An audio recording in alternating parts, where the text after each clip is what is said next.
有这么离谱吗？我买个10刀的魔法书 ，gas 花了10刀。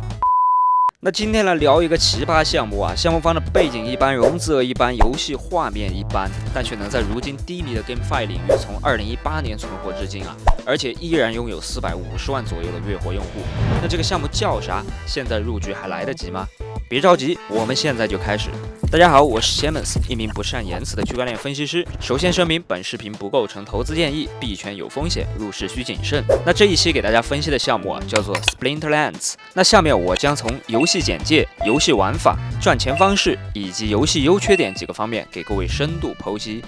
Splinterlands 是一款基于 Hive 区块链的 PVP 卡牌游戏啊，成立于2018年，算是祖师爷级别的链游了，也是为数不多还没有凉透的链游。与炉石传说、万智牌这类传统的 Trading Card Games 不同啊 ，Splinterlands 整体的游戏节奏更快，每场比赛仅需要2到3分钟就可以结束，而且采用自走棋玩法，所以对选卡以及排兵布阵啊都有要求。那现阶段呢 ，Splinterlands 可以在官网免费试玩，可以供新手对游戏机制进行一个了解和学习，但是无法获得任何的奖励啊。简单来讲就是各位可以随便玩，但赚不了钱。那如果你要解锁所有的功能，包括打金，那首先要花10美刀去买一本叫做 Spellbook， 也就是魔法书，然后你就算买了门票了，系统会自动给你创建一个 Hive 账户，后期的所有游戏资产都可以通过 Hive 上链，用于交易。当然啊，实际上啊，算上 gas 不便宜啊。我是用以太换的代在买的书 ，gas 就花了我10刀，你们可以参考一下这个成本。那作为卡牌类游戏啊，卡自然是核心。Splinterlands 游戏中有2类卡，召唤师以及怪兽，而且每张卡都有魔力值、等级、魔法来源、技能等等多种属性。那开始游戏前呢，玩家需要根据系统分配的有限法力值，选择一张召唤师卡，并根据召唤师的属性啊，选择不超过6张对应属性或者中立的怪兽卡，与其他玩家进行战斗。那要注意的是，6个怪物的站位、技能配合度等因素对于成败也至关重要。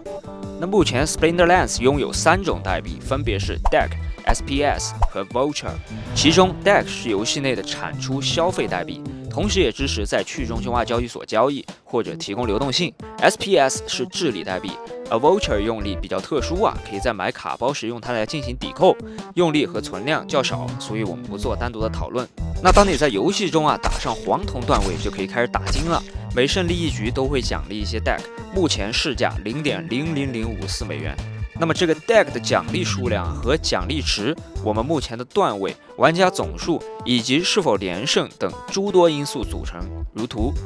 那我刚开始的时候啊，赢1局只能得0.002个 DEX， 但是当你达到白银段位后，每局胜利大概能得到5个。那最终啊，我们所积累的 DEX 可以在游戏内购买卡片 NFT， 又或者啊购买传奇药水，去增加玩家打开卡包时收到稀有卡的机会。那在游戏外呢，可以在 Uniswaps 上注入流动性或者直接交易。那 SPS 代币是 Splinterlands 在去年7月份发布的，总供应量30亿个，是治理代币啊，目前的价格是0.056刀啊，比 DEX 价值高很多。那为了增加玩家的积极性啊，按照项目方的计划 ，Splinterlands 将在后续每月增加3750万个 SPS 代币到各个奖励池中，并按照1%的速度减少。这也就意味着在65个月之后将不再创建 SPS 代币。那目前呢，玩家获得的 SPS 代币可以在 Hive 进行质押，或锁定在 DeFi 流动池中以积累额外的代币。当然啊，想获得更多的代币，你的核心目标当然是打上更高的段位，并且获得更高的胜率。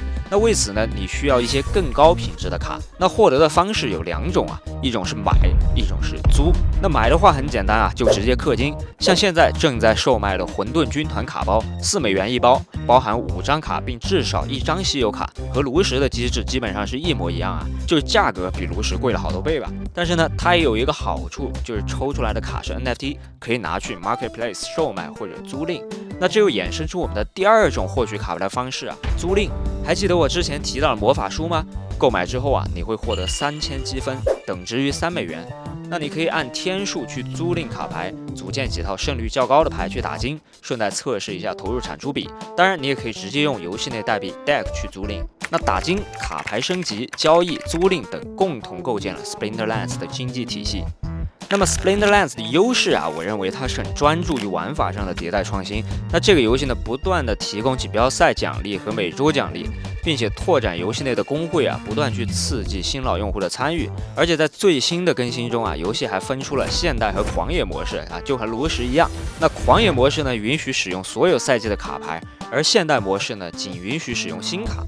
这就可以让新玩家呢可以参与现代模式，避免被老玩家的超模卡直接打自闭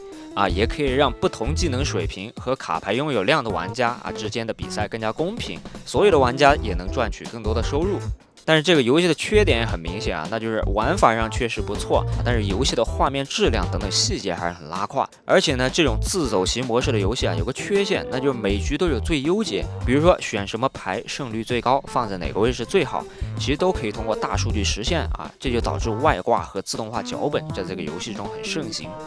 那他们呢也获得了游戏中大部分的经济利益。那虽然最近官方也有动作对不同账户中使用同一组卡片的来打金的行为进行了检测和处理，但是呢，这也只能打击多开账号，对于自动选卡外挂来说是没有影响的。那总而言之呢，我认为作为一个3无团队吧，还能做出一个存活近4年，而且用户参与度极高的游戏，其实还是非常难得的。而且我认为这款游戏是炼油里完成度非常高的，也就是说难得能够兼顾玩法和 DeFi。那从这一点来看卡牌类游戏确实在炼油里有独特的优势。但是呢，鉴于这个项目已经属于夕阳红了，那想暴赚的朋友呢，请自行忽略此项目我是希望这一期视频呢能够抛砖引玉，让各位来了解一下为什么这个项目能活这么久。当你培养出一套思维也许未来你就能在超早期的时候甄别出哪些项目值得投。好，那这就是本期视频的全部内容，希望我能给你一些看项目的新思路。如果你觉得视频对你有帮助，请订阅我的频道并打开小铃铛。我是 Siemens， 一名不善言辞的区块链分析师，那我们下期见。